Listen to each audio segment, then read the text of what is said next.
தரங்கம்பாடியில் இயேசுவின் வல்லமை ஊழியங்கள் நடத்தும் ரேமா வாக்குத்தத்த ஆராதனை.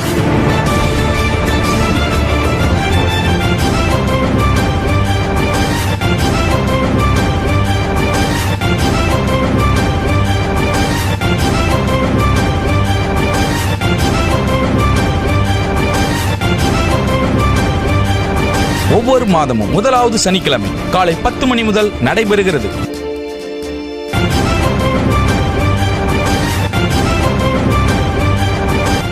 நடைபெறும் இடம் ஐபிஏ திருச்சபை, காத்தான்சாவடி.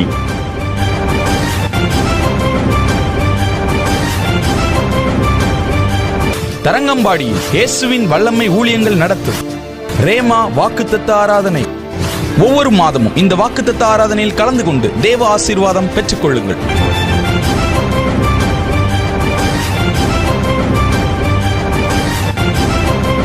மேலும் தொடர்புக்கு 9894350683.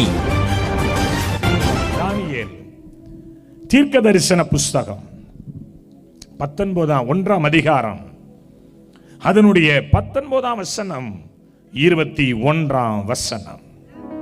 அவர்களுடைய பேசினான். அவர்கள் எல்லாருக்குள்ளும் தானியேல், அனனியா, மீஷாவேல், அசரியா என்பவர்களைப் போல வேறொருவரும் காணப்படவில்லை. ஆகையால் இவர்கள் ராஜ சமூகத்தில் நின்றார்கள். அதிலேயே 21ஆம் வசனம். கோரேஸ் ராஜபாரம் பண்ண முதலாம் வருஷம் மட்டும் தானியேல் அங்கே இருந்தான். என் அன்பு தேவனுடைய பிள்ளைகளே, 4 வாலிபர்கள் ராஜாவின் சமூகத்திற்கு முன்பாக நின்றார்கள். இன்னைக்கு செய்தியினுடைய தலைப்பு என்ன தெரியுமா? நீங்கள் ராஜாவின் சன்னிதானத்தில், ராஜாவின் சிங்காசனத்திற்கு முன்பாக நிற்கிற ஒரு கூட்டம் நீங்கள். ஆமென் சொல்லுங்களேன். அல்லேலூயா, அல்லேலூயா. சூழ்நிலைகள் வேறு மாதிரி இருக்கலாம், கல நிலவரங்கள் வேறு மாதிரி இருக்கலாம், நமக்கு எதிரிடையாய் எத்தனையோ பேர் எழும்பலாம், அவர்கள் கூட நம்மை கைவிடலாம். புருஷனா இருக்கட்டும், மனைவியா இருக்கட்டும், பிள்ளைகளா இருக்கட்டும். ஆனா வேதம் ஒரு வார்த்தையை உங்களை நோக்கி சொல்லிடுச்சு அப்படின்னா அந்த வார்த்தைக்கு மேல்முறையீடே இல்லை. மிகுந்த நிதானத்திற்கு பிறகு, மிகுந்த ஜபத்திற்கு பிறகு கர்த்தர் கொடுத்த வார்த்தை இது. நீங்கள் ராஜ சமூகத்தில் நிற்பவர்கள். அல்லேலூயா. இதுவரைக்கும் நம்ம நின்னது யார்கிட்ட? குழுக்காரன்ட்ட. இதுவரைக்கும் நம்ம நின்னது தவணைக்காரன்ட்ட. இதுவரைக்கும் நம்ம நின்னது பேங்க் மேனேஜர்கிட்ட கையை கட்டிக்கிட்டு.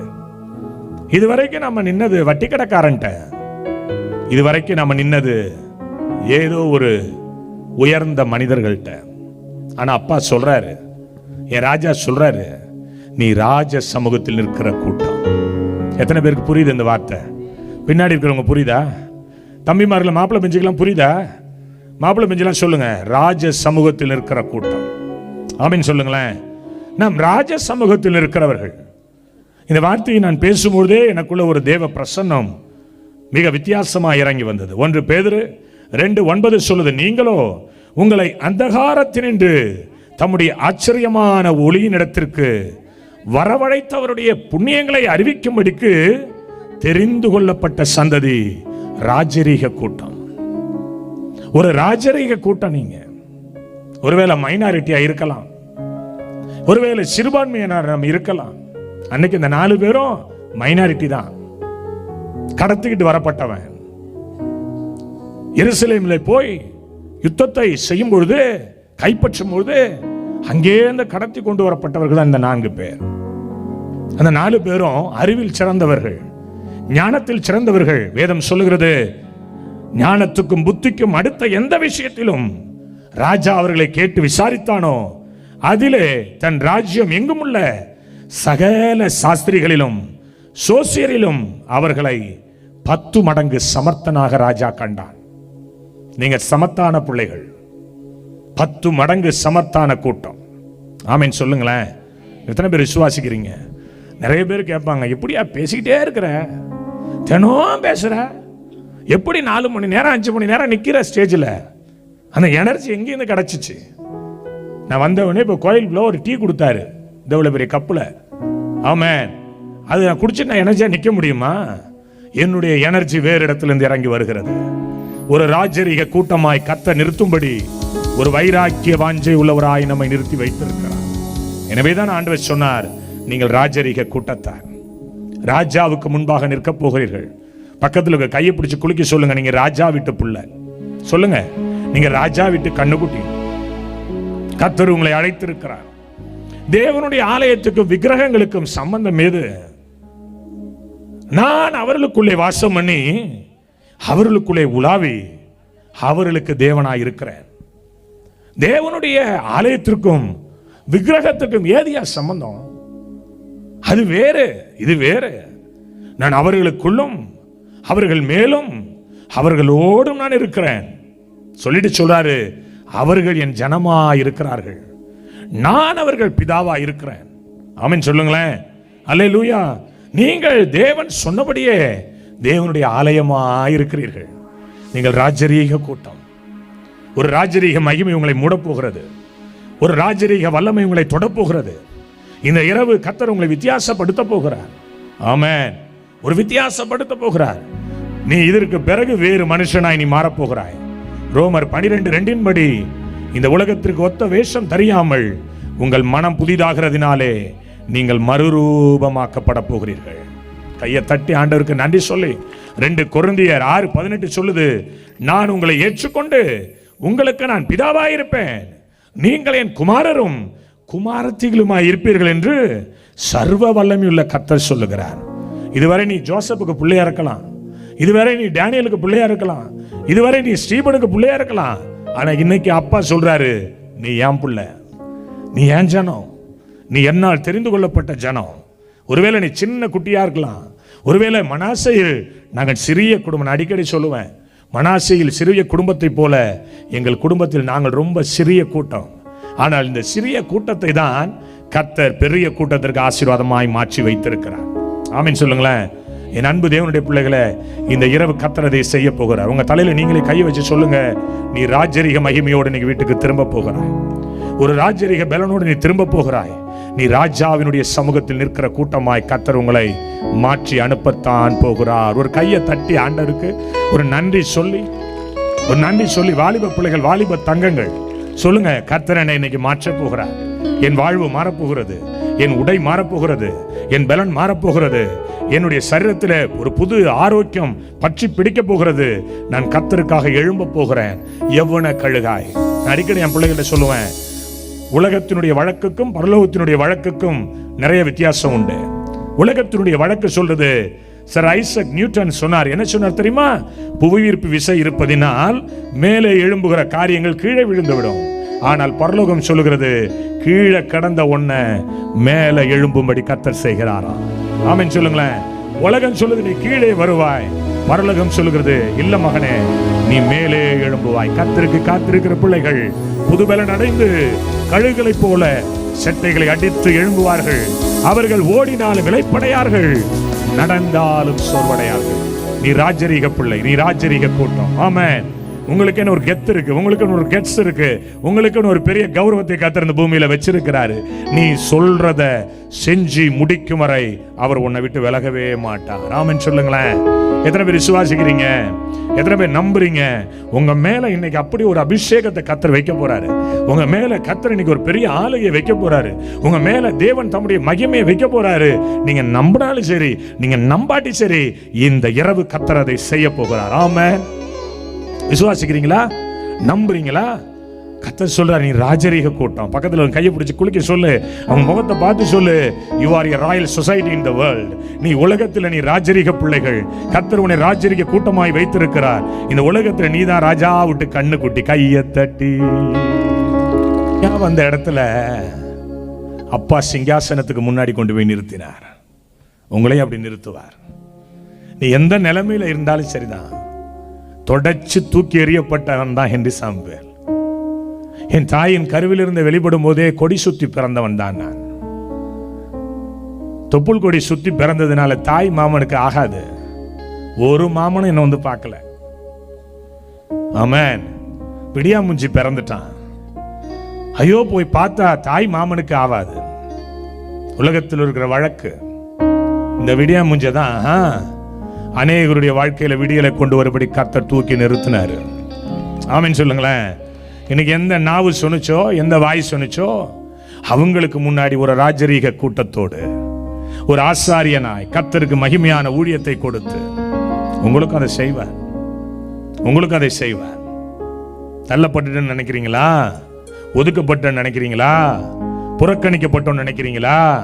வேலையில இன்னும் ப்ரொமோஷன் இல்லை நினைக்கிறீங்களா? வஞ்சிக்கிறாங்கன்னு நினைக்கிறீங்களா? ஏமாற்றப்படுறோம் நினைக்கிறீங்களா? கர்த்தர் உங்களோடு கூட இருக்கிறார். உங்கள் இருதயத்தை திடப்படுத்திக் கொள்ளுங்கள். நீ ராஜரீக கூட்டம். உன் நிலைமையை நீ உணரு, உன் தகுதியை நீ உணரு. தாழ்மையா இருக்கணும் தான் கிறிஸ்தவன்.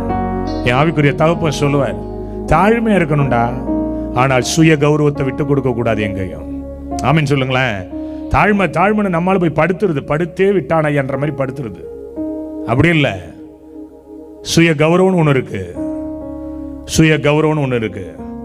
என்னைக்கும் விடக்கூடாது. ஆண்டவரும் சுய கௌரவத்தை விடலையே, தன்னை தாழ்த்தினார் தான், நிர்வாணப்படுத்த ஒப்பு கொடுத்தார் தான். முள்முடி பின்னா கிறிஸ்டியன்கிற முள்முடினாலே முள்ளால் ஒரு முடியை பின்னி தலையில வைத்து ஏறக்குறைய 272 முட்கள் அதில் இருந்ததான். வச்சு ஓங்கி ஓங்கி அடிச்சாங்களாம். எல்லாம் ரைட்டு. கேட்கறான் பிலாத்து, கேட்கறான், நீ யூதனுடைய ராஜாவா? சொன்னார் வாயத்தை, அதுவரை வாயை மூடிக்கிட்டு இருந்தவர் சொன்னாரு, ஆம், நீ சொல்லுகிறபடி நான் யூதனுடைய ராஜா தான். தாழ்மையா இருக்கணும். கர்த்தர் கொடுத்திருக்கிற கௌரவத்தை விடக்கூடாது. ஆமென் சொல்லுங்களேன். இது ராஜாவுக்கு நாம் செய்கிற வேலை. இங்க ராஜா இறங்கி வந்திருக்கிறார். நீங்கள் அறியா ஒருவர் உங்கள் நடுவில் இருக்கிறார், உங்க பக்கத்துல இருக்கிறார். உன் தோலை தட்டி, பக்கத்துல இருக்கிற தோலை தட்டி சொல்லுங்க, தோலை தட்டுங்க, அவருடைய தோலை முதுகு தட்டுங்க, அப்படி தட்டி தட்டி சொல்லுங்க, கவலைப்படாத, ஆண்டவர் உன் அருகில இருக்கிறார், தெய்வம் உன் அருகில இருக்கிறார். நீ ராஜாவுக்கு முன்னாடி போய் நிக்க போற. இந்த எளிய ஊழியக்காரன் தரங்கம்பாடியிலேருந்து டிராவல் பண்ணி வந்து உன்கிட்ட சொல்லிட்டு போறது சும்மா ஏதோ செலவு காசு நிறைய இருக்குன்ட்டு வரல, ஏதோ வந்துட்டு ஒப்பேத்திட்டு போறதுக்காக வரல. ஒரு கூட்டங்க எழுமணும், ஒரு கூட்டங்க எழுமணும், ஒரு வாலிப தம்பி தங்கச்சி எழுமணும், ஒரு தீர்க்கதரிசிகள் எழுமணும், ஒரு ஹீலிங் மினிஸ்ட்ரி செய்கிற கர்த்தருடைய பிள்ளைகள் எழுமணும், ஒரு ராஜரீக கூட்டம் இங்க எழுமணும், ஆத்தும் அறுவடை செய்யணும். எத்தனை பேர் விசுவாசிக்கிறீங்க? அப்படியே கையை உயர்த்தி சொல்லுங்க, நான் அதுக்கு ஒப்பு கொடுக்கிறேன். ஆமென் சொல்லுங்களேன். சரிங்க, யாரு இந்த ராஜாவுக்கு முன்னாடி நிற்க முடியும்? ஒரு 3 காரியங்கள் சட்டென்று சொல்லி முடிக்கிறேன். எடுத்து வாசிங்க. தானியேல் 1ஆம் அதிகாரம் அதனுடைய 8வது வசனம். தானியேல் ராஜாவின் போஜனத்தினாலும் பானம் பண்ணும் திராட்சை ரசத்தினாலும் தன்னை தீட்டுப்படுத்தலாகாது என்று சொல்லி தன் இருதயத்தில் தீர்மானம் பண்ணிக்கொண்டான். முதலாவது தீர்மானம் எடுக்கிற பிள்ளைகள் ராஜாவுக்கு முன்னாடி நிற்பீர்கள். ஒரு தீர்மானம் நாம எடுக்கணும். ஒரு தீர்மானம், நான் கர்த்தருடைய பிள்ளை, இந்த உலகை என்னை தீட்டுப்படுத்த கூடாது, இந்த உலகை என்னை வஞ்சிக்க கூடாது, இந்த உலகம் என்னை மேற்கொள்ள கூடாது. நான் என்ன செய்ய வேண்டும்? ராஜாவினுடைய போஜனமா இருந்தாலும் அது என் கடவுளுக்கு பிடிக்கலன்னா அது ஒதுக்கி வைக்கணும். தீர்மானத்தோடு ஒரு வாழ்க்கை வாழ்ந்து பாருங்களேன். ஒரு தீர்மானத்தை எடுத்து பாருங்க. உங்கள் இருதயங்களில் எடுக்கிற அந்த தீர்மானம் உங்களை ராஜாவுக்கு நேராய் கொண்டு போய் நிறுத்தும். அன்றைக்கு இந்த 4 பேரும் ஒரு ராஜா, உலக பிரகாரமான ராஜாவுக்கு முன்னாடி போய் நின்றார்கள். ஆனால் பிந்தின நாட்களில் நாம் போய் பரலோக ராஜாவுக்கு முன்னாடி நிக்க போறோம். இந்த உலகத்திலே ஒரு தீர்மானத்தோடு இருதயத்தில் நீங்க எடுங்க, நான் பரிசுத்தமாய் வாழுவேன், நான் கர்த்தருக்கு மகிமையாய் இருப்பேன், நான் கர்த்தருக்காக ஒரு காரியத்தை செய்வேன். எனக்கு என்ன ஒரு ஆசைன்னு நான் சொல்லிட்டு போறேன், முடிஞ்சா செய்யுங்க. தபசு காலத்தில் மட்டும் இப்படி கன்வென்ஷன் வேணாம். இடையில ஒரு நாள் போடுங்க, இடையில ஒரு நாள் போடுங்க. ஆமென் சொல்லுங்களேன். எவ்வளவோ செலவு பண்றோம், நமக்கு தெரியாது. இந்த மைக் செட் சவுண்ட் போது பாத்தீங்களா, எங்கேயோ இருக்கிற ஒருத்தன் தொடப்படுவான். என் கூட்டத்தில் நடந்திருக்கு. ஒரு ஆத்துமா என்பது விலையேற பெற்றது. லட்சத்தை கொடுத்தாலும் வாங்க முடியாது, கோடியை கொடுத்தாலும் வாங்க முடியாது. பரலோகம் சொல்லுது, ஒரு பாவி மனம் திரும்புகிறது நிமித்தம் பரலோக ராஜ்யத்துல ரொம்ப பெரிய சந்தோஷமா. ஆமீன் சொல்லுங்களேன். நாங்கெல்லாம் நிறைய இறக்கிறோம், ஊழியத்துக்கு நிறைய இறக்கிறோம், லட்சத்துல செலவு பண்றோம். ஒவ்வொரு வருஷமும் எங்க கூட்டம் எங்க ஊர்ல கன்வென்ஷன் கூட்டம் நடத்துறோம். ஒரு கூட்டத்துக்கு குறைஞ்சது 5 லட்ச ரூபாய் செலவாகும், 4 லட்ச ரூபாய் செலவாகும், குறைஞ்சது 2 லட்ச ரூபாய் செலவாகும். கூட்டங்களை நடத்துறோம். ஒரு வருஷம் முடிஞ்சு பார்த்தா ஒரு 10 லட்ச ரூபாய் 15 லட்ச ரூபாய் செலவு பண்றோம். அது இருந்தா மாளிகை மேல மாளிகை கட்டலாம், வீடு மேல வீடு கட்டலாம். ஏன் சும்மா இந்த I-20ல வரமாட்டேன், பென்ஸ்ல வரலாம், அவ்வளோ காசு சேமிக்கலாம். ஆனா அது என்ன பரலோகம் கொண்டு போகாது, அது என்ன கொண்டு ராஜாவுக்கு முன்னாடி நிறுத்தாது. இந்த உலகத்தில் ஒரு தீர்மானத்தோடு நான் கர்த்தருக்காக எதையாகிலும் ஒன்றை செய்வேன். இன்னைக்கு இந்த அருமையான அருள்நாதர் திருச்சபையா, கரெக்டாயா? கரெக்டா? அற்புதநாதர் திருச்சபை. இங்க இருக்கிறவர்கள் முடிவு பண்ணுங்க, உங்க ஆலயம் கட்டி எழுப்பப்படுகிறது. நான் உட்கார்ந்து ஜெபம் பண்ணிட்டே இருந்தேன், அதை பார்த்து இது பிரதிஷ்டைக்கு கட்டாயம் நான் வரணும் ஆசைப்படுறேன். ஆமென் சொல்லுங்களேன். அல்லேலூயா. கட்டி முடிச்சு ஒரு பெரிய கன்வென்ஷன், வாங்க விருந்து சாலைக்குள்ள வாங்க, எங்க ஆலயம் கட்டி முடிக்கப்பட்டிருக்கு. ஒரு தீர்மானம் இன்னைக்கு எடுங்க. இந்த தீர்மானத்தை கர்த்தர் ஆசீர்வதிப்பார். ஆமென் சொல்லுங்களேன். 1 பேதுரு 5:8 சொல்லுது, தெளிந்த புத்தி உள்ளவர்களாயிருங்கள், விழித்திருங்கள், ஏனெனில் பிசாசானவன் கெர்ச்சிக்கிற சிங்கம் போல எவனை விழுங்கலாமோ என்று சுற்றி வகை தேடி கொண்டிருக்கிறான். விழித்திருங்கள், விழிப்பாயிருங்கள், ஒரு தீர்மானம் எடுங்க. 1 கொரிந்தியர் 16:13 சொல்லுது, விழித்திருங்கள், விசுவாசத்தில் நிலைத்திருங்கள், புருஷராயிருங்கள், திடன் கொள்ளுங்கள். ஒரு தீர்மானத்தை எடுங்க. இன்னைக்கு 1996ல் இயேசுவை நான் ஏற்றுக்கொள்ளும் பொழுது நான் என்னென்ன தீர்மானம் எடுத்தனோ அது அப்படியே இன்னைய வரை நிறைவேற்றுறேன். இன்னைய வரைக்கும் எனக்கு கண்ணாப்புனான்னு சட்டெல்லாம் போட்டுக்கலாம் வர தெரியாது, காம்ப்ரமைஸே ஆக மாட்டேன், ஷூ போட்டு மேல வர மாட்டேன். ஆமென் சொல்லுங்களேன். எத்தனையோ நாடுகளுக்கு போறோம், போக மாட்டேன், வெளியிலே கைட்டி போட்டு தான் போவேன். தெரிஞ்சோ தெரியாமலோ, அறிஞ்சோ அறியாமலோ இந்த சின்ன மேடையில இயேசுநாதர் இறங்கி வந்துடுறார். ஆமென். விழித்திருங்கள், தெளிவாயிருங்கள், ஒரு தீர்மானம் எடுங்க. நீங்க ராஜாவுக்கு முன்னாடி போய் நிக்க முடியும். எத்தனை பேரோட ஆண்டவர் பேசுறாரு, எத்தனை பேரோட ஆண்டவர் பேசுறாரு. ஒரு தீர்மானம், ஒரு உபவாசிக்க ஒரு தீர்மானம். மாசத்துல வருகிற வருமானத்தில் 10ல் ஒரு பங்கை கர்த்தருக்கு கொடுக்க தீர்மானம்.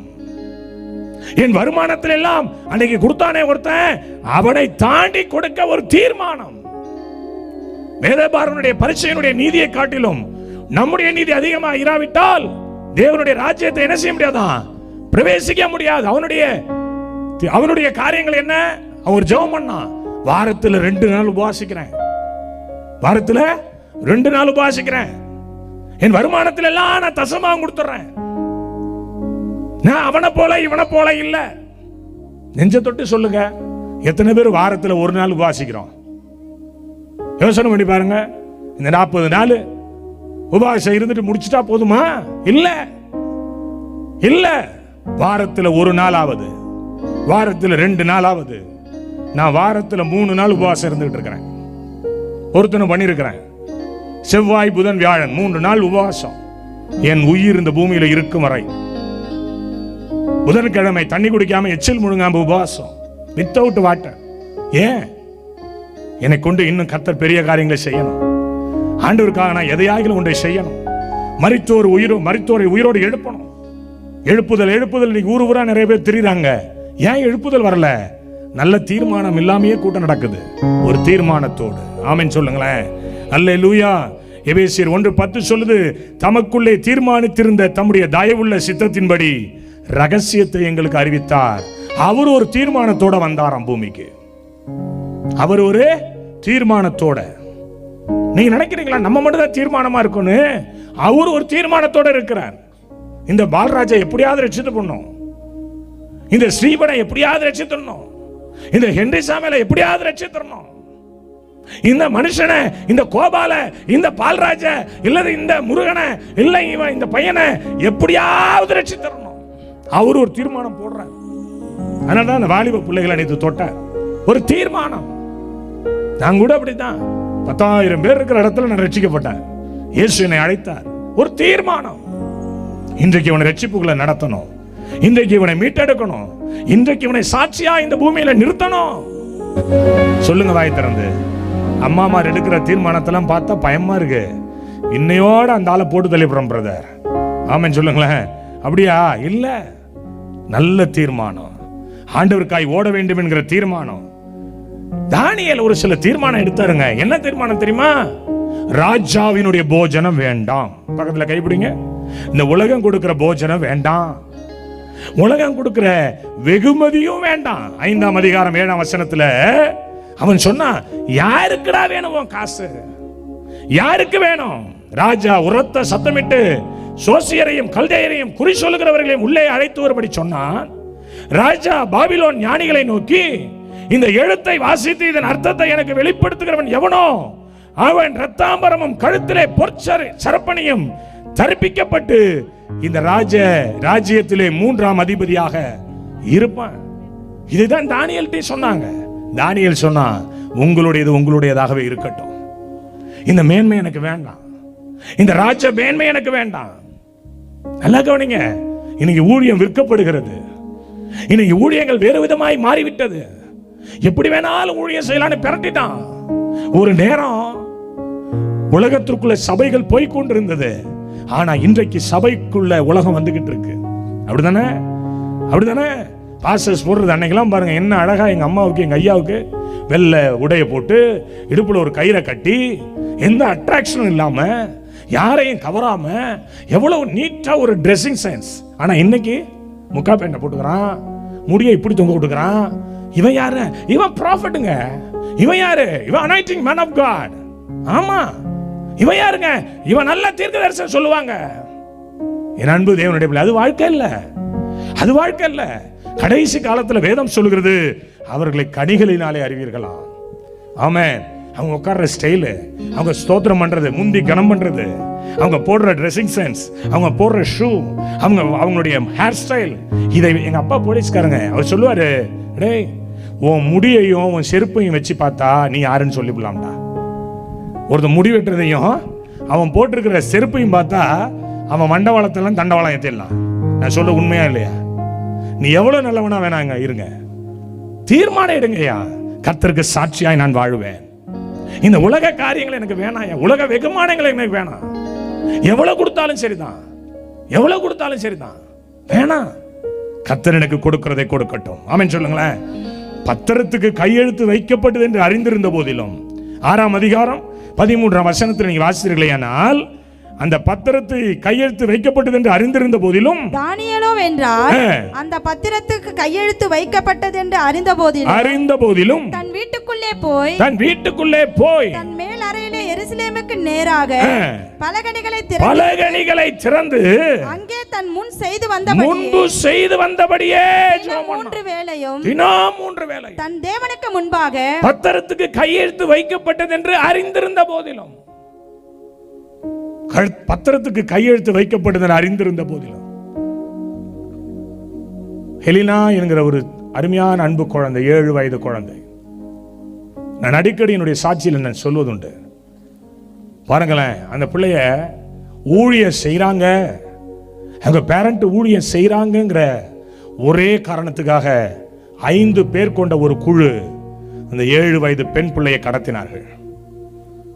நான் சொல்றது எல்லாம் உண்மை. மிஷனரி புத்தகத்தில் நான் படிக்கிறது. இப்படிலாம் ஊழியம் செஞ்சிருக்காங்க. அவளை தூக்கிட்டு போய் 7 வயது பெண் பிள்ளைக்கு என்ன தெரியும்? மிரட்டினாங்க. உங்க அப்பாட்ட சொல்ல, உங்க அப்பாட்ட ஆள் அனுப்பி விடுறேன், சொல்லிட்டு வர சொல்ல, ஊழியம் செய்யக்கூடாதுன்னு சொல்ல. அந்த ஹெலினா சொன்னாலாம், நீங்க எங்க அப்பாவை கொண்டாலும் என்ன கொண்டாலும் இயேசு நல்லவருங்கிறத தவிர வேற ஒன்னும் என் வாயில வராது.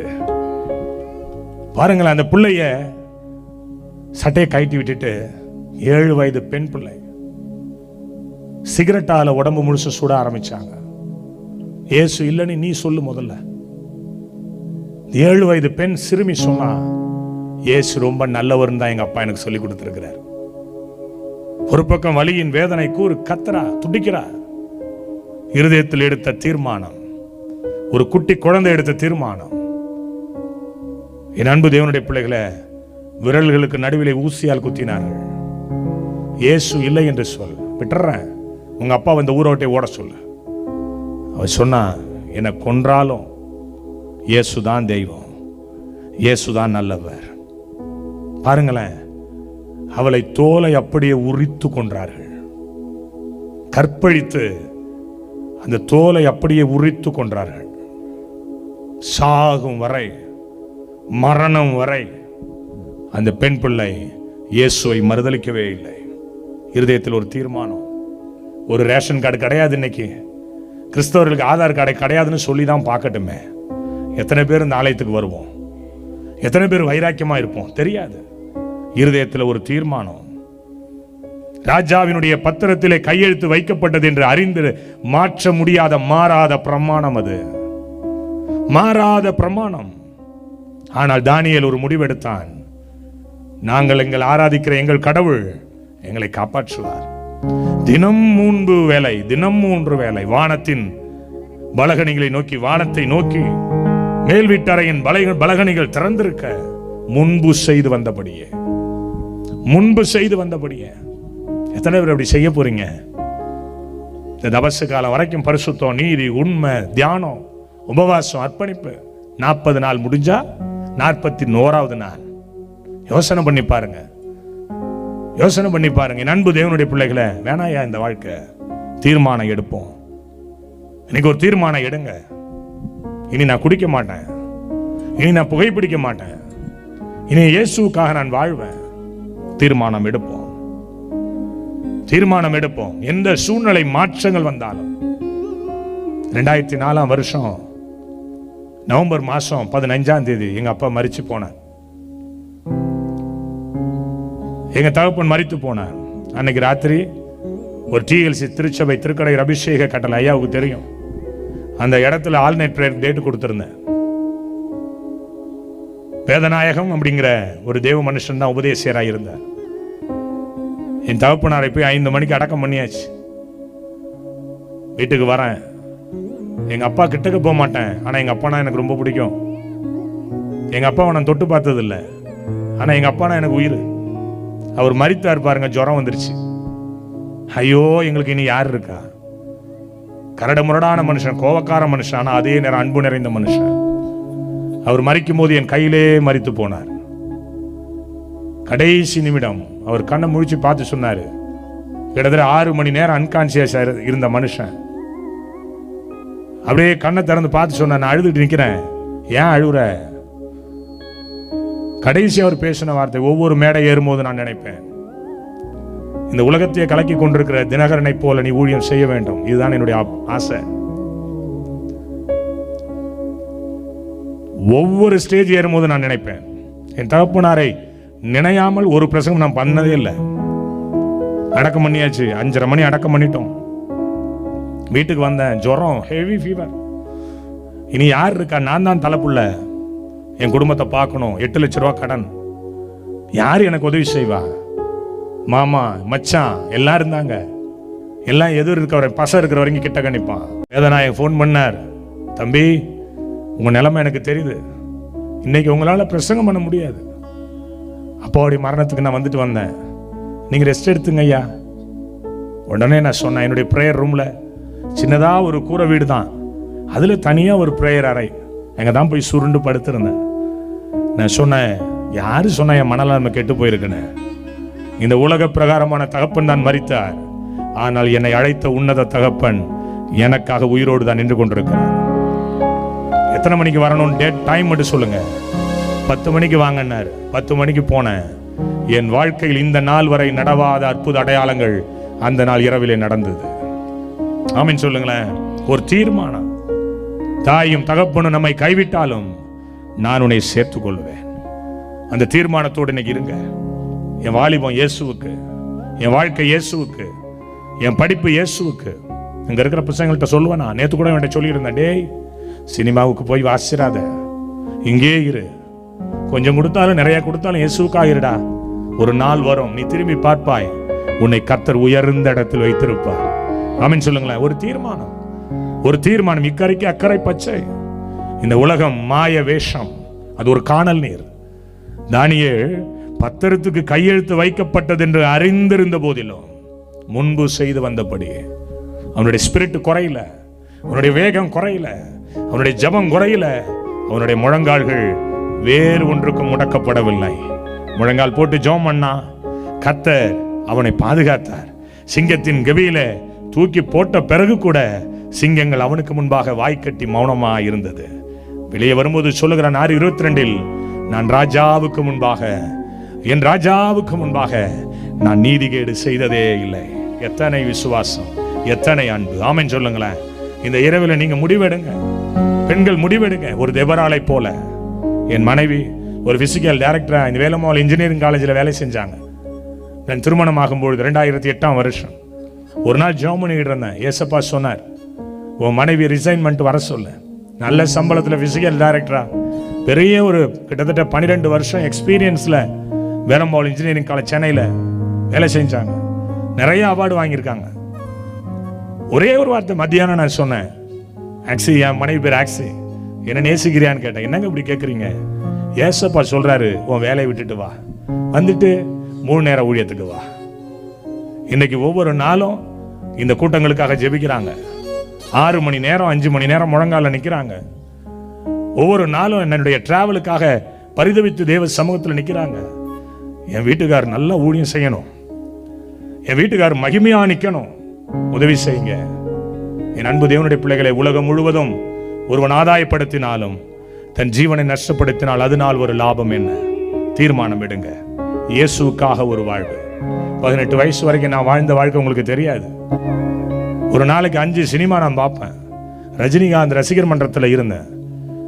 படம் வந்துருச்சுன்னா முதல் டிக்கெட்டு எனக்கு தான். ஓடி போவேன், கவுண்டரில் கால் வச்சு மேலே ஏறி உள்ளே போய் சினிமா பார்த்துட்டு வந்தாதான் எனக்கு பிடிக்கும். ஒவ்வொரு நாள் ராத்திரியில் சினிமா தியேட்டர்லேயே படுத்து கிடந்தேன். எத்தனையோ விதமான பாவங்கள், அக்கிரமங்கள், வேதனைகள், சூழ்நிலைகள், மரணத்திற்கு நேராய் நான் என்னை முன்குறித்து வைத்தேன். 3 முறை தற்கொலை முயற்சி செய்தேன். இயேசு என்னை பிடித்தார். நான் விரும்பாத நேரம், நான் யோசிக்காத நேரம், நான் புரியாத நேரம். 1996ஆம் வருஷம் பிப்ரவரி மாதம் 26ஆம் தேதி எனக்குள்ள இருந்த அசுத்தாவிகளை விரட்டி இயேசு எனக்கு முன்பாக காட்சி கொடுத்தார். என்னை தம்முடைய வல்லமையை நான் நிரப்பினார், மகிமையை நான் நிரப்பினார். என் காதுகளில் அவருடைய சத்தங்கள் கேட்க ஆரம்பித்தது. ஸ்டேஜை விட்டு இறங்கி வரும்போது ஒரு தெய்வீக மகிமையினோடு கடந்து வரதை நான் பார்க்க ஆரம்பித்தேன். 27 வருடங்கள் அந்த அன்பை நினைத்து தான் ஓடிக்கொண்டே இருக்கிறேன். ஆமென் சொல்லுங்க. எத்தனை பேர் நம்புறீங்க? தீர்மானம் எடுங்க. நான் இயேசுவுக்காக எதையாகிலும் செய்வேன் என்ற தீர்மானம் எடுங்க. நான் ரட்சிக்கப்பட்ட புதுசுல நான் ஆண்டவர்கிட்ட கேட்பேன், ஆண்டவரே, நீர் என்னை எப்படி பயன்படுத்த போகிறீர்? நீர் என்னை நேசிக்கிறீரா?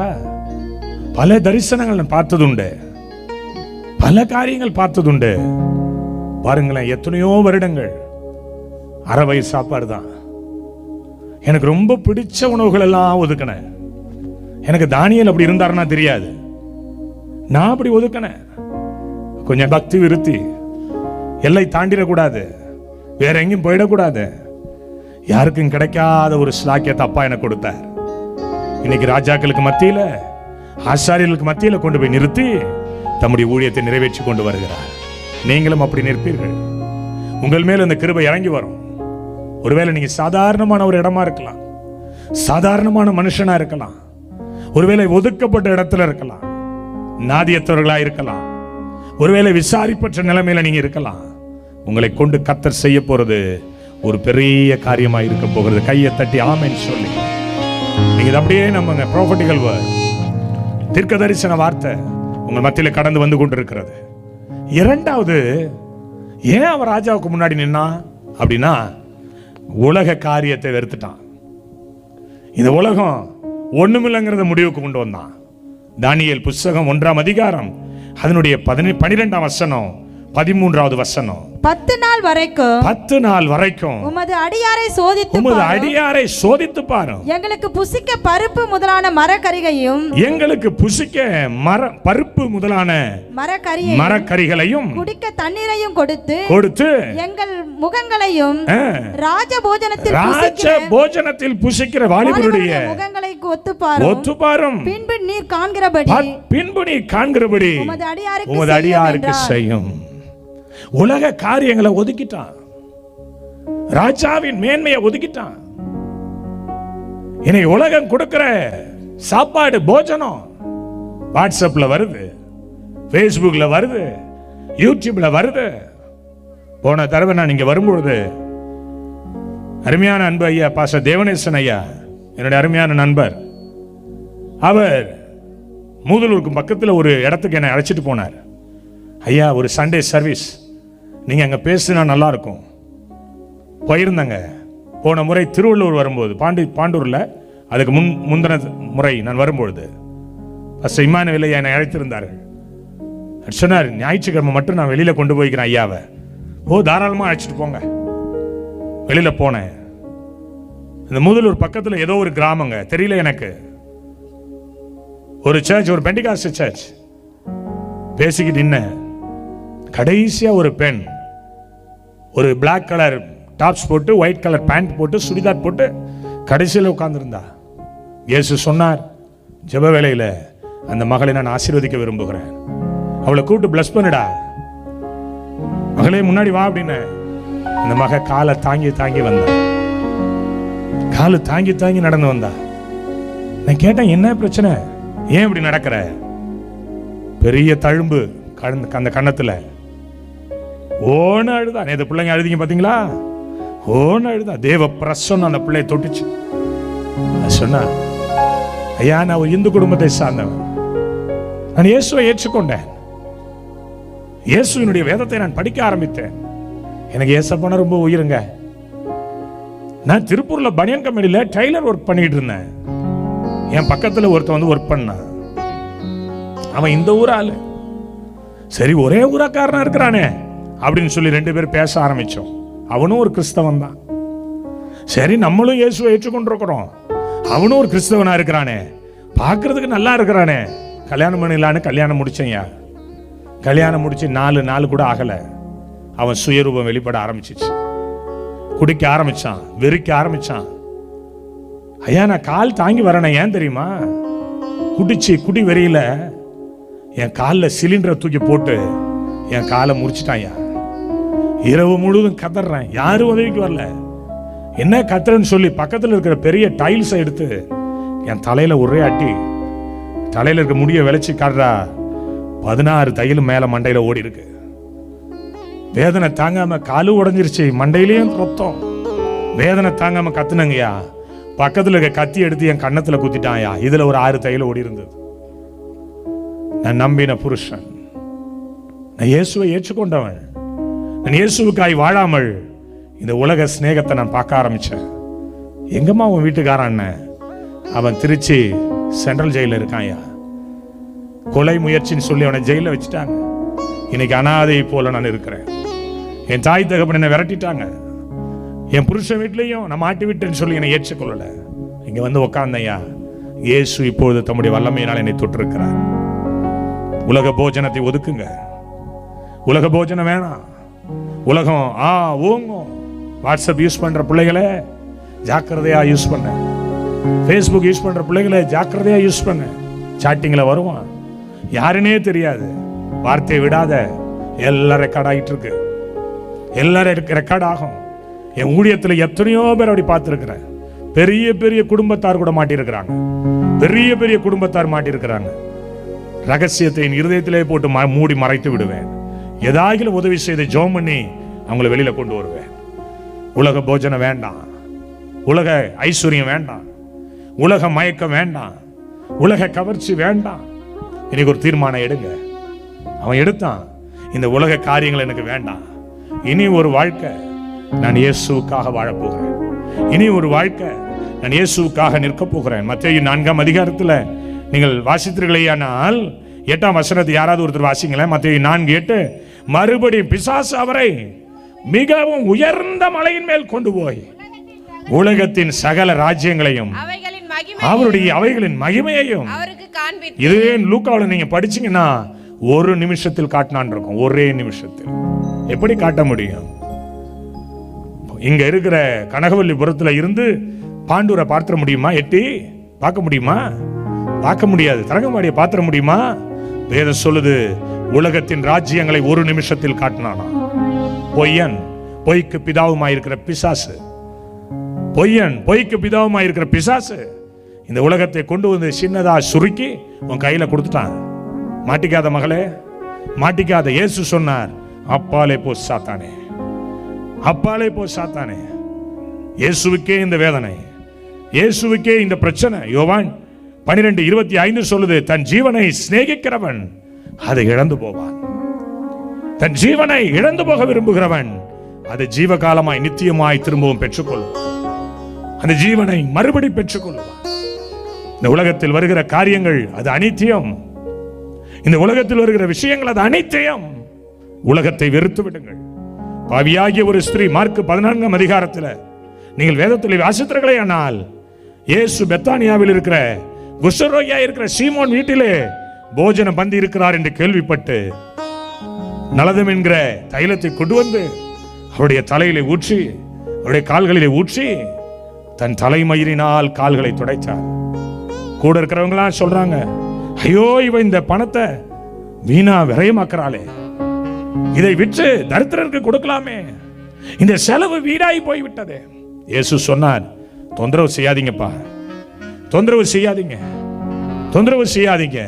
என்னுடைய மரணத்திற்கு ஒத்த காரியங்களை அவள் இப்பொழுது செய்து கொண்டே இருக்கிறாள், செய்து கொண்டே இருக்கிறாள். நீங்கள் இதே வசனத்தை மார்க் 14:9 நீங்கள் வாசித்தீர்களே ஆனால், இவள் செஞ்ச காரியங்கள், இவள் செஞ்ச கிரியை ஒருவேளை இந்த பெத்தானியாவில் இருக்கிற இந்த குஷ்டரோகி வீட்டில் நடந்துகிட்டு இருக்கலாம். உலகத்தில் இருக்கிற நலதம் என்கிற உயர்ந்த தைலத்தை என் பாதத்தில் ஊத்துனது ஒருவேளை இங்க இருக்கிற 4 பேருக்குள்ள தெரிஞ்சிருக்கலாம். ஆனால் நான் ஒன்று சொல்றேன், இந்த சுவிசேஷம் எங்கெங்கெல்லாம் அறிவிக்கப்படுகிறதோ, என்னை குறித்து இந்த பூமியிலே உலகத்தில் எங்கெங்கெல்லாம் பேசிக் கொண்டிருக்கிறார்களோ அங்கெல்லாம் இந்த ஸ்திரீயினுடைய விஷயம் பேசப்படும். இந்த நாள், இந்த இரவு அவளை குறித்து பேசிக் கொண்டிருக்கிறேன். என்னைக்கு நீங்க உலகம் வேண்டாம் நினைக்கிறீங்களோ, கர்த்தர் உங்களை கையில பிடித்து தூக்க ஆரம்பிக்கிறார். ஆமென் சொல்லுங்களேன். இந்த உலகமும் அதனுடைய இச்சையும் ஒழிந்து போகும். வாலிப தம்பி, தங்கச்சி, பெரியவங்க, அண்ணன், அக்கா, அங்கிள், ஆண்டி, யாரா இருந்தாலும் சரிதான், வாயை திறந்து ஆண்டவர்கிட்ட சொல்லுங்க, நீர் மட்டும் எனக்கு போதும் ஆண்டவரே. இந்த உலகத்துல நீங்க எனக்கு போதும் அப்பா. இந்த உலகம் எனக்கு வேண்டாம் ஆண்டவரே. இந்த உலகத்தினுடைய ஆசைகள் எனக்கு வேண்டாம், இந்த உலகத்தினுடைய இச்சைகள் எனக்கு வேண்டாம், உலகத்தினுடைய பெருமைகளை எனக்கு வேண்டாம். ஒரே நாளில் இவை எல்லாம் அழிந்து போகும். மைக்கேல் ஜாக்சன் என்கிற ஒரு மனுஷனை நீங்கள் அறிவீர்கள். 150 வருஷம் வாழ ஆசைப்பட்டான். அவனுடைய வீட்டில் எத்தனையோ டாக்டர்ஸ் உண்டு, அவனுடைய வீட்டில் எத்தனையோ டாக்டர்ஸ் உண்டு. இருதயத்தை கொடுக்க எத்தனையோ பேர் இருந்தான், கிட்னி கொடுக்க எத்தனையோ பேர் இருந்தான், நுரையீரலை மாற்ற எத்தனையோ பேர் இருந்தான். அந்த உடம்புல இருக்கிற அத்தனை பார்ட்ஸையும் மாற்றி கொடுக்க அந்த வீட்டில் எத்தனையோ ஆட்களை அவன் வைத்திருந்தான். அவன் நினைச்சான், எந்த பார்ட்ஸ் போனாலும் அதை கொடுக்க ஆள் ரெடியா இருக்கு. இந்த உலகத்தில் நான் 150 வருடம் வாழ வேண்டும், இந்த உலகத்தில் நான் 150 வருடம் வாழ வேண்டும். மைக்கேல் ஜாக்சன் உங்களுக்கு தெரியும், பிரபலமான புகழ்பெற்ற நடன கலைஞர். அந்தோ பரிதாபம், ஒரே நாள் ராத்திரி சடன மர்சிவ் அட்டாக், நிரந்தர ஒரு இருதய அடைப்பு வந்தது. அவன் அப்படியே படுத்த படுக்கையிலே மரித்து போனான்.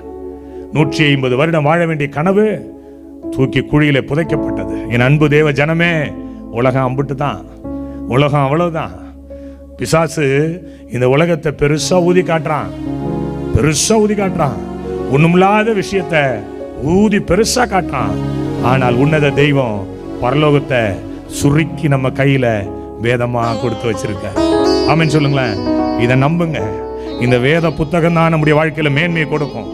இந்த வேத புத்தகம் தான் நம்முடைய வாழ்க்கையில ஜீவனை கொடுக்கும். நான் பேசுற சத்தியம், நான் சொல்லுகிற சத்தியம், அது ஆவியாயும் அது உண்மை உள்ளதுமா இருக்கிறது. ஆமென் சொல்லுங்களேன். லூக்கா எழுதின சுவிசேஷம் 5ஆம் அதிகாரம் 11-12 நீங்கள் வாசித்தீர்களே ஆனால், பேதுரு என்கிறவன் வசனத்தை கேட்டுக்கொண்டிருந்தான். கர்த்தர் சொன்னார், பேதுருவே, சீமோனே, ஆழத்திலே தள்ளி கொண்டு வலையை கொண்டு போடு. போட்டான். 2 படகு நிரம்ப அவன் மீன்களை பிடிச்சான். திரும்பி கரைக்கு வருகிறான். இயேசு காத்திருக்கிறார், காத்திருந்து பார்க்கிறார். அவன் பார்த்து சொல்றான், பிரமிப்புண்டானபடியால் சொன்னான். என்ன சொன்ன தெரியுமா? என்னை விட்டு அகன்று போகும் கர்த்தாவே, நான் பாவியான மனுஷன். இயேசு சொன்னார், இதுவரைக்கும் நீ மனுஷனை பிடிக்கிறவனா இருந்தாய், ஆனால் இதற்கு பிறகு இதுவரைக்கும் நீ மீனை பிடிக்கிறவனா இருந்தாய், இதற்கு பிறகு நீ மனுஷனை பிடிக்கிறவனாய் மாறுவாய். வேதம் சொல்லுகிறது, அவன் எல்லாவற்றையும் அங்கேயே விட்டு இயேசுவுக்கு பின் சென்றானா. எனவேதான் அவன் தலையில தெய்வம் பரிசுத்த ஆலயத்தை அவனுடைய நாமத்தின் மேல கட்டி கொண்டு வந்தார். சொன்னார், இந்த கல்லின் மேல் என் சபையை கட்டுவேன், பாதாளத்தின் வாசல்கள் அதை மேற்கொள்ளவே முடியாது.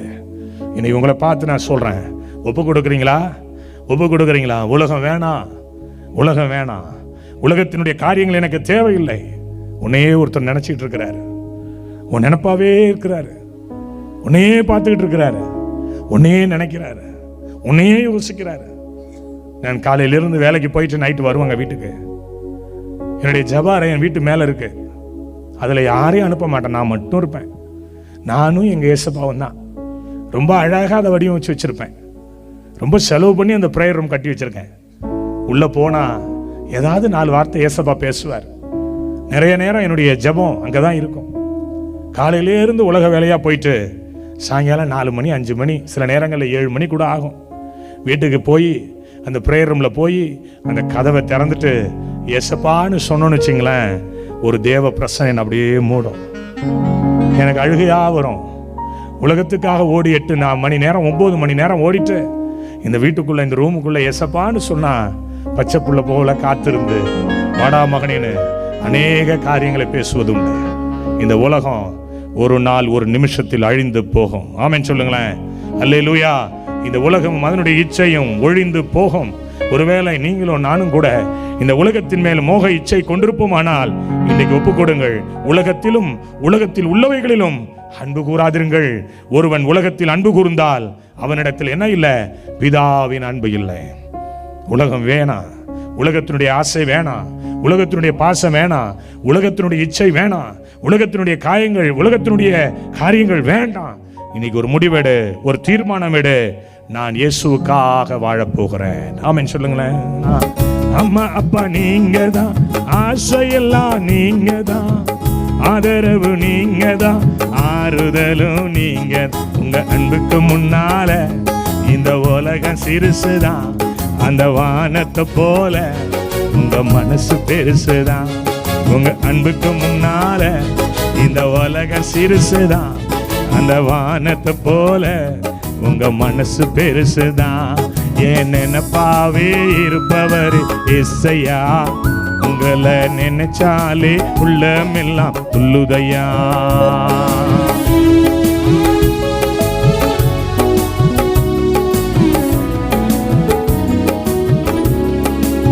நல்ல கையத்தடி பாடுவோம். ஜீசஸ் ஹalleluya.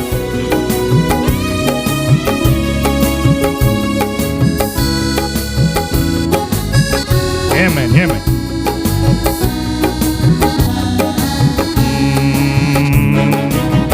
அண்ணால நினைச்சவர, ஆண் குழந்தையை கொடுத்தவர, ஆபிரகாமை நினைச்சவர, ஆசீர்வாதம் தந்தவர. அண்ணால நினைச்சவர, ஆண் குழந்தையை கொடுத்தவர, ஆபிரகாமை நினைச்சவர, ஆசீர்வாதம் தந்தவர். உங்க அன்புக்கு முன்னால இந்த உலகம் சிறுசுதான், அந்த வானத்தை போல உங்க மனசு பெருசுதான். இந்த அன்புக்கு முன்னால இந்த உலகம் சிறுசுதான், அந்த வானத்தை போல உங்க மனசு பெருசுதான். என் நினைப்பாவே இருப்பவர் இசையா, உங்களை நினைச்சாலே உள்ளமெல்லாம் துள்ளுதையா. ஓ நினைப்பாவே இருப்பவர் இசையா, உங்களை நினைச்சாலே உள்ளமெல்லாம் துள்ளுதையா.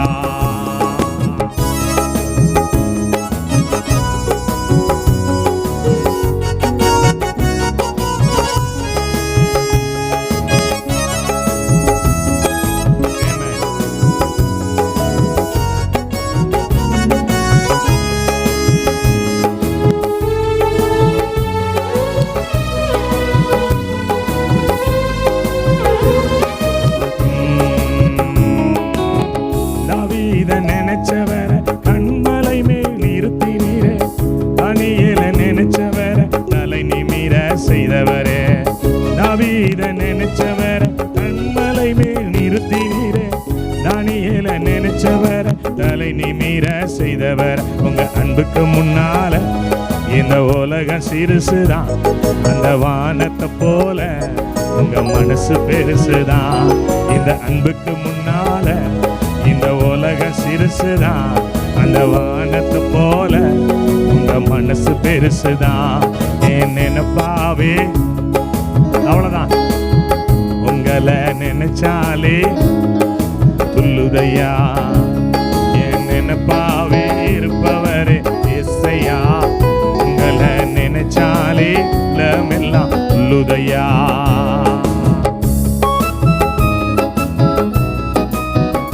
நம்முடைய நினைவாகவே இருக்கிற இறைவன் ஜீசஸ்.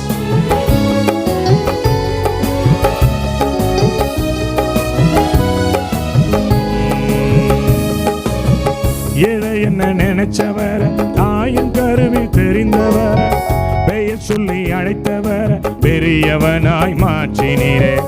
ஏழை என்ன நினைச்சவர், தாயின் கருவி தெரிந்தவர், பெயர் சொல்லி அழைத்தவர், பெரியவனாய் மாற்றி.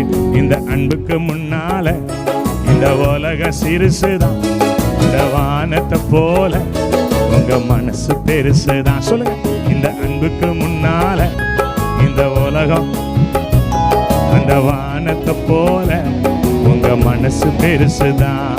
என் நினைப்பாவே இருப்பவரே இசையா. உங்களை நினைச்சாலே உள்ளமெல்லாம் துள்ளுதையா.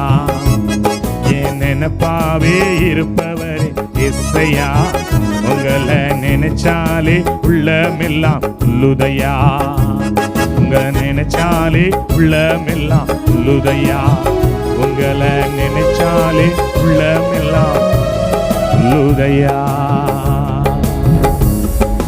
அல்லேலூயா.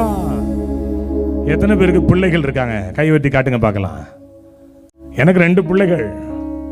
சாயங்காலம் ஆரம்பிச்சுட்டான் என் சின்ன மோவன். எப்பதான் வருவீங்க, எப்பதான் வருவீங்க? வரம்டா, ராத்திரி வந்துடும்டா. நான் படுக்கிறதுக்கு முன்னாடி வருவீங்களா இல்லை நான் தூங்குனதுக்கு பிறகு வருவீங்களா? 5வது தான் படிக்குது. எப்பயும் என் நினைவு. நான் வீட்டுக்கு போய் கேட்பேன், என்னடா நினைச்சேன்? எப்போ வருவீங்கன்னு நினைச்சேன். எங்க அப்பா இப்பயாவது வந்துருவாங்களான்னு நினைச்சேன். நம்மளை குறித்து நம்ம அப்பாவும் அப்படிதான் நினைக்கிறார். மாலே ஓடி வந்துரு. இன்னைக்கு ஒரு அபிஷேகத்தின் மழை உன்னை நிரப்ப போகுது. அபிஷேகத்தின் வல்லம் உன்னை மூட போகுது. இன்னைக்கு உன் வாழ்க்கை மாறணும். பாவத்திலிருந்து, அக்கிரமத்திலிருந்து, சாபத்திலிருந்து வேதம் சொல்லுகிறது, மாமிசத்தின்படி பிழைக்கிறதற்கு நாம் மாமிசத்திற்கு கடனாளிகள் அல்ல. மாமிசம் ஒன்றுக்கும் உதவாது. பவுல் சொல்லுகிறார், மாமிசத்தில் நம்பிக்கை வைக்க வேண்டுமானால் நானும் வைக்கலாம், நானும் வைக்கலாம். மாமிசம் ஒன்றுக்கும் உதவாது, ஒன்றுக்கும் உதவாது. கோயம்புத்தூர் பட்டணத்திற்கு நான் ஊழியத்திற்கு போயிருந்தாங்க. அமெரிக்க ஐக்கிய தேசத்தில் மிகப்பெரிய உயர்ந்த பதவியில் இருந்த ஒரு தம்பி, அன்பு தம்பி, அவரை பார்க்க நேரிட்டது. கிட்டத்தட்ட பார்த்தீங்கன்னா நம்ம ஊர் காசுக்கு 6 லட்சம் ரூபாய் சம்பாதிக்கிறார் அமெரிக்காவில். உலகம் பூரா உலகத்தினுடைய மோகத்திலையும் உலகத்தினுடைய இச்சைகளிலும் ஓடிக்கொண்டிருந்தவர். அவருடைய குடும்பம் ஒரு கிறிஸ்தவ, CSI கிறிஸ்தவ குடும்பம். என்னை அழைச்சிட்டு போனாங்க. எங்க தெரியுமா போய் பார்த்தா? அவரை ஐசியூல. என்ன பிரதர்னு கேட்டேன். இங்கதான் 4 மாசமா இருக்கிறேன். அமெரிக்கா தேசத்துல வேலைக்காக நான் புறப்பட்டு என் வீட்டை விட்டு வெளியில போனேன். கொஞ்ச தூரம் போயிட்டு இருந்தேன் பாஸ்டர். ஏதோ ஒன்னு அடிச்ச மாதிரி இருந்தது. தலை சுற்றி கீழே விழுந்தேன். எனக்கு இடுப்புக்கு கீழே செயலிழந்து போச்சு.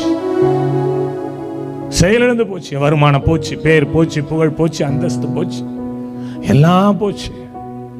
மாமிசமும் இந்த உலகத்தினுடைய இச்சையும் ஒரு நாள் அழியும். ஆனால் வேதம் சொல்லுகிறது, வானமும் பூமியும் அழிந்தாலும் என் வார்த்தையில் இருக்கிற எழுத்தில் இருக்கிற ஒரு உறுப்பு ஒரு நாளும் அழியாது. உலக காரியத்தை வெறுத்து உன்னத காரியத்தை பற்றிக் கொள்ளுங்கள். நான் ஒரு ப்ராஃபட்டிக்கலா பேசுறேன். நீங்க ராஜாவுக்கு முன்னாடி நிற்பீங்க. என் அன்பு தேவனுடைய பிள்ளைகளை, கர்த்தர் அதை செய்வார். உங்கள் வாழ்க்கையில் இதை கர்த்தர் செய்வார். எத்தனை பேர் விசுவாசிக்கிறீங்கன்னு தெரியல, எத்தனை பேர் அதை நம்புறீங்கன்னு தெரியல. உங்க வாழ்க்கையில் ஆண்டவர் அப்படி செய்வார். உலக காரியத்தை வெறுத்து விடுங்கள். உன்னத காரியத்திற்கு நேராய் உங்களுடைய வாழ்க்கையை தொடங்குங்கள். எத்தனை பேர் விட்டு கொடுக்க போகிறீங்க? மாமிசம் ரத்தமும் ஒன்று உனக்கு வெளிப்படுத்தாது. 18 வயசுல வலது கைக்கும் இடது கைக்கும் வித்தியாசம் தெரியாது. என் குடும்பம் என்ன ஊழியம் செய்யற நம்புறதுக்கே 1 வருஷம் டைம் எடுத்தது. திருச்சபைக்கு நான் வேதத்தை தூக்கி கொண்டு பெந்தகோஸ்தே சபைக்கு போகும்போது எங்க அப்பா சொல்லுவார், இன்னைக்கும் மறக்க முடியாது. புள்ள ஏதோ பெந்தகோஸ்த பொண்ணை பார்த்துட்டான் போல இருக்குடி, கிரேஸு ரெடி ஆயிக்க, நகை போடாமல் வரப்போடாரு போல இருக்கு. என்னமோ இது வரைக்கும் கோயில் போக மாட்டான், இப்போ என்னன்னா வேதத்தை தூக்கிட்டு பெந்தகோஸ்த சபையா போறான். ஆமா, 1 வருஷம் டைம் எடுத்தது, 1 வருஷம் டைம் எடுத்தது. இயேசுவை ஏற்றுக்கொள்கிறவர்கள் ஒருவேளை இன்னைக்கு நீங்க மறைஞ்சிருக்கலாம், நாளைக்கு கர்த்தர் உங்களை வெளியரங்கமாய் மாற்றுவார். எத்தனை பேர் நம்புறீங்க? மூன்றாவதாய் ஒரே ஒரு காரியத்தை சொல்லி நான் முடிக்க போகிறேன். தானியேல் 1ஆம் அதிகாரம் 16ஆம் வசனம் 17வது வசனம் 17ஆம் வசனம் மட்டும் படிங்க. 17ஆம் வசனம் மட்டும் படிங்க. இந்த 4 வாலிபர்களுக்கு ஆகையால் இந்த 4 வாலிபரிலும் தேவன் சகல எழுத்திலும் ஞானத்திலும் அறிவையும் சாமர்த்தியத்தையும் கொடுத்தார்.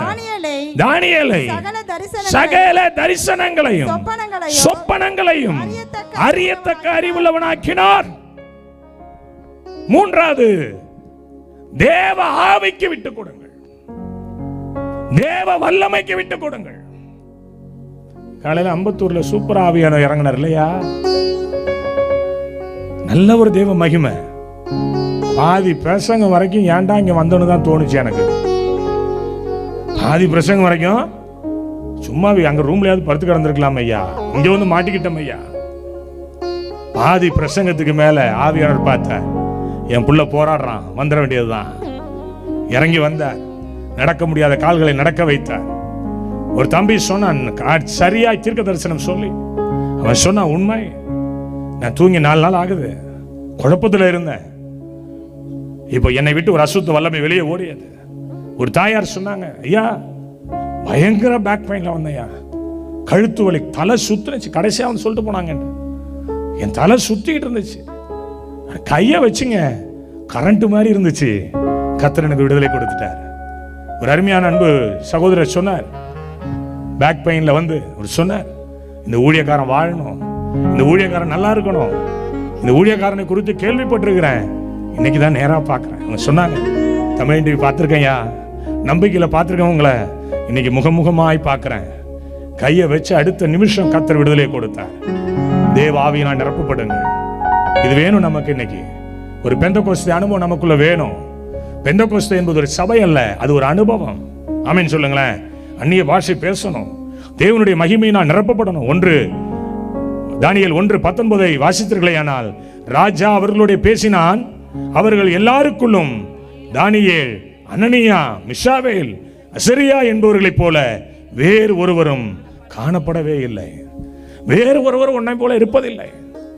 நான் நெஞ்ச நிமித்தி சொல்லுவேன், மயிலாடுதுறை மாவட்டத்தில் ஏசப்பா என்னதான் வச்சிருக்கிறார். ஆமென். ஒரு உயர்ந்த ஊழியத்தை அப்பா எனக்கு தான் கொடுத்திருக்கிறார். எனக்கு தெரியும் நாள் ஒன்று வரும், அதை விளங்க பண்ணும். இவங்களை பார்த்து நான் சொல்றேன், ஆவியினால நிரப்பப்படுங்க, ஆவியின் வல்லமைக்கு உங்களை விட்டுக் கொடுங்க, ஆவியின் மேன்மைக்கு உங்களை விட்டுக் கொடுங்க. உங்க வாழ்க்கை அற்புதமா மாற ஆரம்பிக்கும். ஆமென் சொல்லுங்களேன், ஆமென் சொல்லுங்களேன். எத்தனை பேர் விசுவாசிக்கிறீங்க? அக்கினியை கர்த்தர் உங்க மேல வைக்க போகிறார். அக்கினி வல்லமை உங்க மேல அப்பா வைக்க போகிறார். பார்வை அடைய போகிறீர்கள். உங்கள் நரம்புகளுக்குள்ளாய் ஒரு ஒளிருகிற தேவ அக்கினி இறங்கி வரப்போகிறது. உங்களுடைய எலும்புகளுக்குள்ளாய் ஒரு தேவ அக்கினி இறங்கி வரப்போகிறது. உங்கள் நரம்புகளுக்குள்ளாய் ஒரு தேவ அக்கினி இறங்கி வரப்போகிறது. ஆமென் சொல்லுங்களேன், ஆமென் சொல்லுங்களேன், ஆமென் சொல்லுங்களேன். உங்க வாழ்க்கையை கர்த்தர் அப்படி ஆசீர்வதிப்பார். உங்க வாழ்க்கையை ஆண்டவர் இன்னைக்கு அப்படி ஆசீர்வதிக்க போகிறார். ஆமென் சொல்லுங்க. விசுவாசிக்கிறீங்களா? நம்புறீங்களா? ஒருவேளை சாதி சன் நம்மளை மறந்துட்டாலும் மறவாத ஆண்டவர் நம்மோடு கூட இருக்கிறார். எத்தனை பேர் விசுவாசிக்கிறீங்க? எத்தனை பேர் நம்புறீங்க? ஆமென் சொல்லுறாவது. தேவ ஆவியினால் நிரப்பப்படுங்கள். நீங்கள் ராஜாவுக்கு முன்னாடி நிற்பீங்க. ஆமென். பல இடங்களுக்கு, பல தேசங்களுக்கு அப்பா என்னை கொண்டு போறாரு. ஊர் தெரியாத பல மாநிலங்களுக்கு என்னை கொண்டு போகிறார். பாஷை தெரியாத இடத்துக்கு இயேசு என்னை கொண்டு போகிறார். நான் எந்த ஸ்தாபனத்தையும் சார்ந்தவன் அல்ல. எந்த ஒரு மனுஷனும் என்னை கை காட்டி இவனை பயன்படுத்துங்கள், இவனோடு கர்த்தர் இருக்கிறார் சொன்னதும் இல்லை. சாந்தகுமார் ஐயா போல ஒரு தேவ மனுஷர்கள் அடையாளம் காட்டுகிறார்கள். நான் நினைச்சு பார்ப்பேன், ஒரு நாளைக்கு என் போனை யாராவது வச்சு பாருங்க, தெரியும் எவ்வளவு கால் வருதுன்னு. எங்கெங்கிருந்தோ பேசுவாங்க, யாரோ பேசுவாங்க.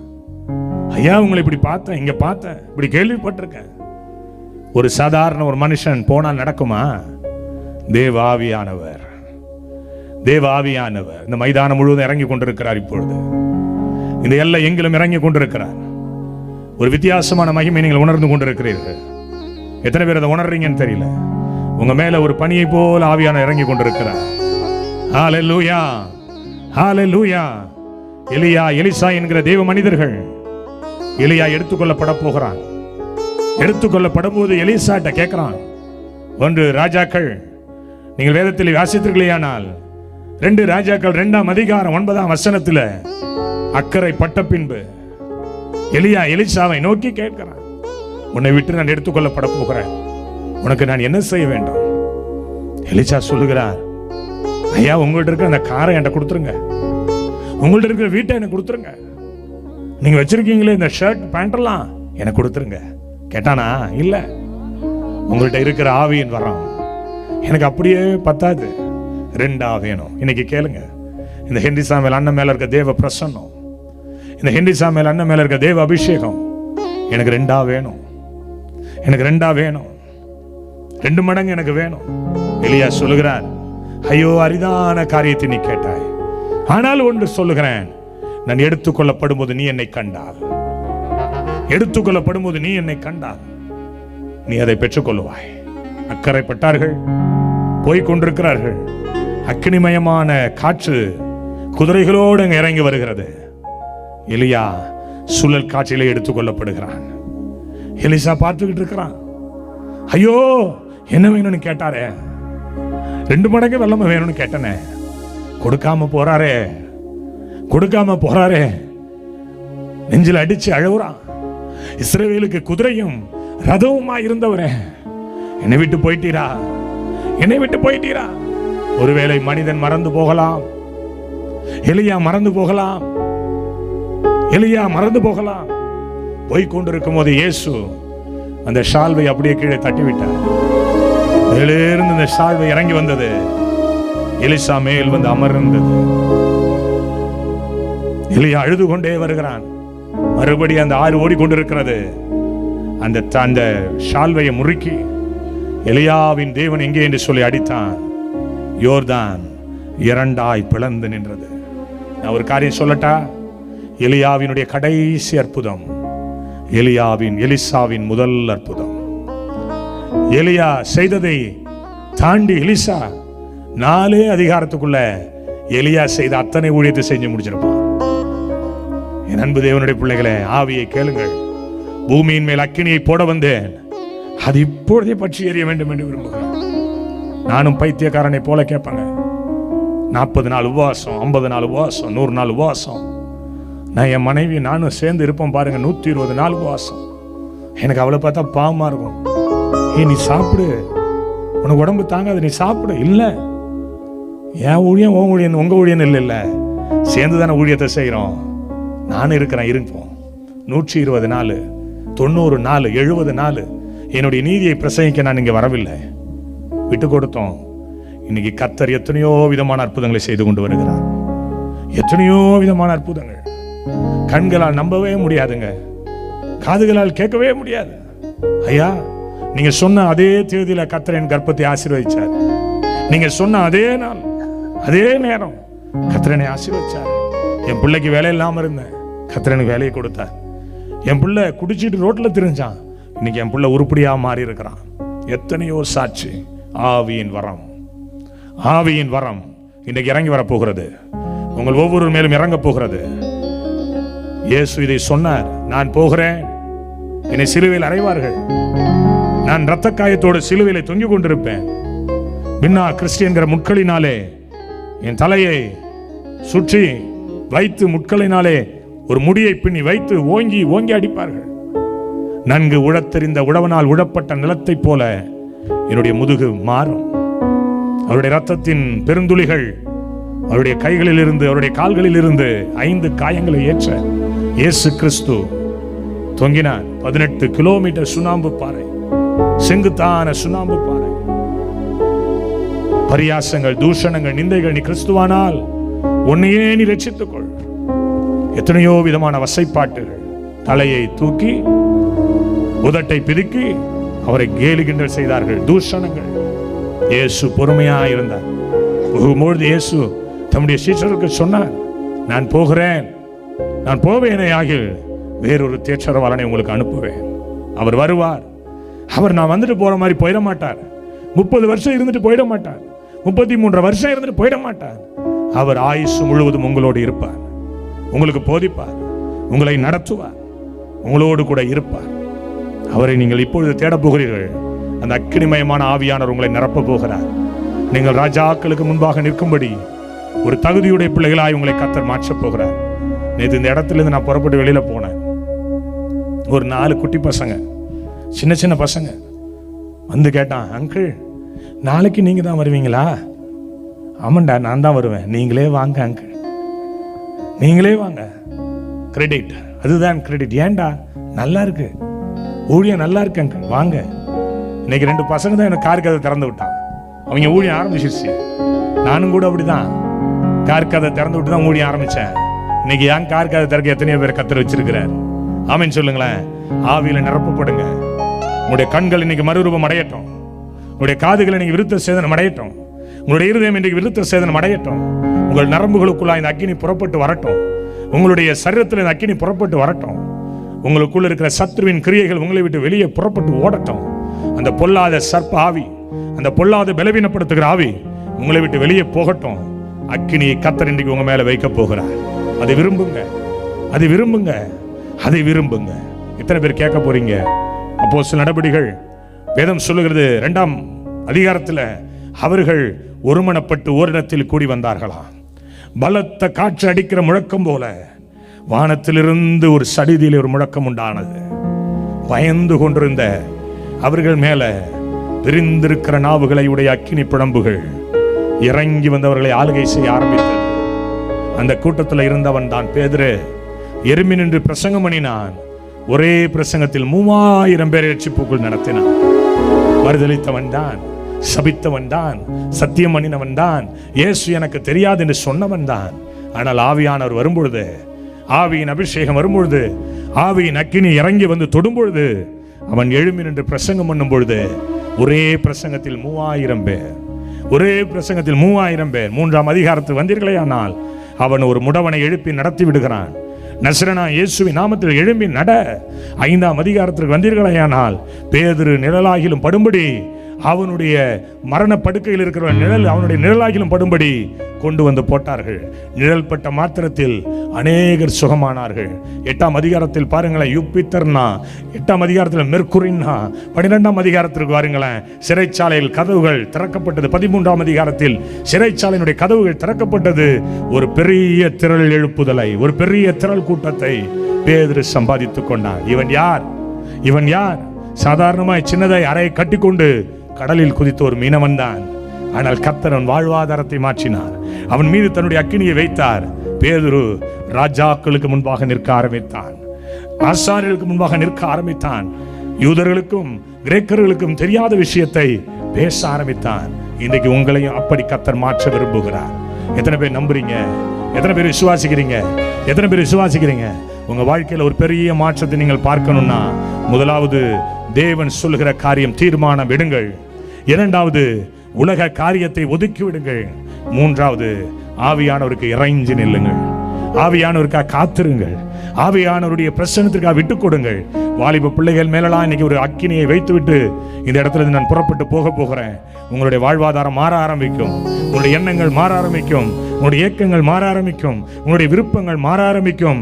இந்த உலகத்தை நேசிக்கிற நேசம் உங்களை விட்டு விலகி பரலோகத்தை நேசிக்கிற உன்னதமான பிள்ளைகளாய் அப்பா உங்களை மாற்றப் போகிறார். எத்தனை பேர் விசுவாசிக்கிறீங்க? எத்தனை பேர் நம்புறீங்க? உங்க மேலெல்லாம் இன்னைக்கு ஒரு ஆவியானவருடைய அருள் மாறி உங்க மேலெல்லாம் தேவனுடைய மகிமை இறங்கி வரப்போகிறது. நீங்கள் யாரா இருந்தாலும் சரிதான், நீங்கள் எப்படிப்பட்ட சூழ்நிலை வந்திருந்தாலும் சரி. நானும் அப்படிதான். ஒரு ஓலை குடிசையில் இருக்கும் பொழுதுதான் இயேசு என்னை பிடித்தார். 8 லட்சம் ரூபாய் கடனோட, தாய் தகப்பனுடைய வியாதியோட, பலவீனத்தோட, ஐயோ வாழவே வழி தெரியல அப்படின்னு சொல்லி இருந்த நேரங்கள்ல தான் இயேசு என் கையை பிடித்தார். இயேசு தம்முடைய வல்லமை வைத்தார். இயேசு தம்முடைய மகத்துவத்தை வைத்தார். 27 வருடங்கள் மொழி தெரியாத இடம், ஜாதி கலவாத இடங்கள்ல போறேன். வேல் ஆதிவாசிகள் மத்தியில் ஊழியம் செய்கிறேன். ஒன்றுமே தெரியாத ஜனங்களுக்கு மத்தியில் பிரசங்கம் பண்றேன். படித்தவர்களுக்கு பிரசங்கம் பண்றேன். பட்டதாரிகளுக்கு பிரசங்கம் பண்றேன். சுத்தவான்கள் என்னை வாழ்த்திருக்கிறார்கள். யார் இந்த வாய்ப்பை எனக்கு உண்டு பண்ணி கொடுத்தது? நசரேயனாகிய இயேசுவே. நசரேயனாகிய இயேசுதான். அவர் என்னை மூடி வைத்திருக்கிறாரே ஒரு ஆவியினால், அந்த ஆவிதான். எத்தனை பேர் விசுவாசிக்கிறீங்க? பக்கத்துல கையை பிடிச்சு குலுக்கி சொல்லுங்க, நீ ராஜ சமூகத்தில் இருக்க போகிறீர்கள். சொல்லுங்க அண்ணே, பச்சை சட்டை அண்ணே சொல்லுங்க, நீங்க ராஜ சமூகத்தில் இருக்க போகிறீர்கள். சேப் சட்டாக்கா சொல்லு, நீ ராஜ சமூகத்தில் இருக்க போகிறாய். நீ ராஜாதி ராஜா விட்டு கண்ணுக்குட்டியா இந்த பூமியில வளம் வர போகிறாய். ஆமென். உன்னை தெரியாதவர்கள் யாருமே இல்லாத அளவு கர்த்தர் உன்னை உயர்த்த போகிறார். எங்கேயோ ஒரு கிராமத்துல பிறந்த என்ன கர்த்தர் நீங்க இன்டர்நேஷனல் லெவல்ல கொண்டு போயிருக்கிறாரு. யாரு கொண்டு போனது? நான் அடித்து சொல்லுவேன், ஆழமா சொல்லுவேன், ஏசப்பா தான் என்ன கொண்டு போறார். ஆமென். அவருடைய ஆவியானவர், அவருடைய அபிஷேகம், அவருடைய மேன்மை. தீர்மானத்தோடு வாழுங்க. இனி பாவம் செய்ய மாட்டேன், இனி இயேசுவுக்காக நான் வாழ்வேன். எத்தனை பேர் விட்டு கொடுக்குறீங்க? எத்தனை பேர் நம்புறீங்க? அப்படியே எல்லாரும் எழுந்து நிற்போம்.